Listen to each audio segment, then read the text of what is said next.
Pada video kali ini saya ingin mereview sedikit video dari teman saya Anindita. Dalam ajaran tasawuf, fana dipahami sebagai proses lenyapnya diri, musnahnya ego dan hawa nafsu manusia, hingga yang tersisa hanyalah Allah. Secara bahasa, fana berarti sirna, sedangkan secara istilah ia disebut sebagai mati sebelum mati, yakni hilangnya keakuan sehingga seorang sufi hanya hidup dalam kesadaran akan Allah.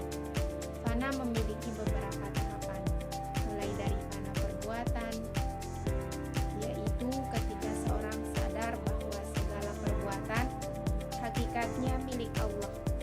Kemudian fana sifat, yakni musnahnya sifat buruk yang diganti dengan sifat-sifat Allah, hingga fana zat, puncak sirnanya ego pribadi sehingga yang ada hanyalah Allah. Fana juga selaras dengan perkembangan jiwa, dari nafs amarah yang suka mendorong kejahatan, naik ke nafs lawamah yang menyesali diri, lalu nafs mulhamah yang mendapat ilham, hingga mencapai nafs mutmainnah, jiwa yang tenang bersama Allah. Para sufi menyebutkan tingkatan tertinggi ini sebagai fana fillah, lenyap dalam Allah. Beriringan dengan itu muncul konsep fakir yang secara bahasa berarti miskin, sedangkan secara spiritual dimaknai sebagai kesadaran total bahwa manusia tidak memiliki apapun kecuali Allah. Dalam Al-Quran ditegaskan Allah Maha Kaya, sedangkan kalian fakir. Quran Surah Muhammad ayat 38. Seorang fakir sejati bukan sekedar miskin harta, melainkan kosong dari ketergantungan duniawi, sehingga seluruh pengharapannya hanya kepada Allah. Al-Hujwiri dalam Qasf Al-Mahjub menegaskan bahwa fakir sejati lebih mulia daripada raja, karena hakikat fakir adalah cinta total pada Allah. Bahkan Rasulullah SAW bersabda, "Fakir adalah kebanggaanku," menunjukkan bahwa kefakiran spiritual adalah jalan menuju kesempurnaan zikir. Selain itu, dikenal pula istilah fard yang berarti sendiri. Dalam tradisi sufi, fard menunjukkan pada pengalaman esoteris individual, ketika seseorang mendapatkan pencerahan ilham langsung dari Allah tanpa perantaraan guru atau tarekat. Pengalaman ini bersifat pribadi, tidak dapat diwariskan dan tidak dapat dijadikan metode umum. Jika sesuai dengan syariat, maka ia memperkuat iman dan mendekatkan diri kepada Allah. Tetapi jika tidak, berpotensi menyesatkan. Dengan demikian, fard lebih merupakan karunia khusus yang dialami seseorang, mirip dengan pengalaman spiritual dalam tradisi agama lain, yang sifatnya personal dan tidak universal. Perjalanan spiritual kaum sufi juga bersinggungan dengan filsafat.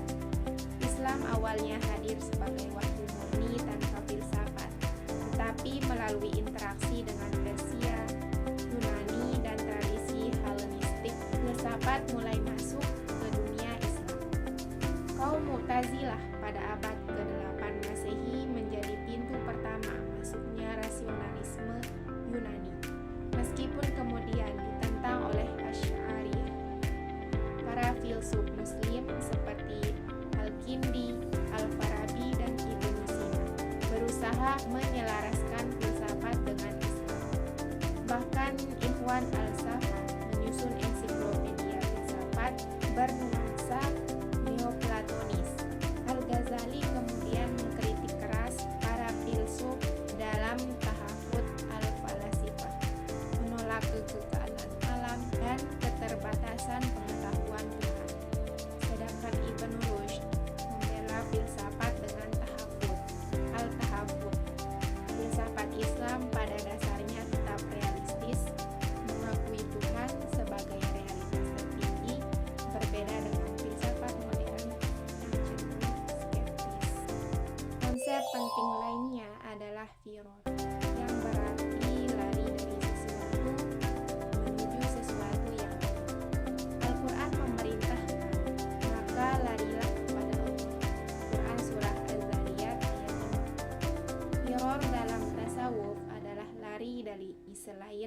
Allah menuju Allah semata. Bagi orang awam, firor berarti lari dari kebodohan menuju ilmu, dari kemalasan menuju kesungguhan, dan dari kesempitan menuju kelapangan. Bagi kalangan khusus, firor adalah berpaling dari kabar menuju penyaksian langsung, dari bentuk lahir menuju hakikat, serta dari ego menuju pelepasan diri. Sedangkan bagi kalangan yang paling khusus, firor berarti melepaskan segala sesuatu selain Allah untuk hanya menuju Allah. Terakhir adalah konsep firasat, yakni kecerdasan batin yang lahir dari cahaya Allah di hati seorang mukmin sehingga mampu menyingkap kebenaran yang tersembunyi. Rasulullah Shallallahu Alaihi Wasallam bersabda, "Takutlah kalian terhadap firasat seorang mukmin, karena ia melihat dengan cahaya Allah." Firasat terbagi menjadi 3. Firasat iman yang datang dari kuatnya cahaya keimanan, firasat latihan yang muncul dari riyadhah seperti puasa, tahajud, dan khalwat, serta firasat penciptaan yaitu kemampuan membaca karakter seseorang dari tanda-tanda lahiriah. Para sahabat seperti Abu Bakar dan Umar dikenal memiliki firasat yang tajam, dan banyak wali Allah juga mampu mengetahui keadaan batin seseorang hanya dengan sekali memandang. Audio Jungle.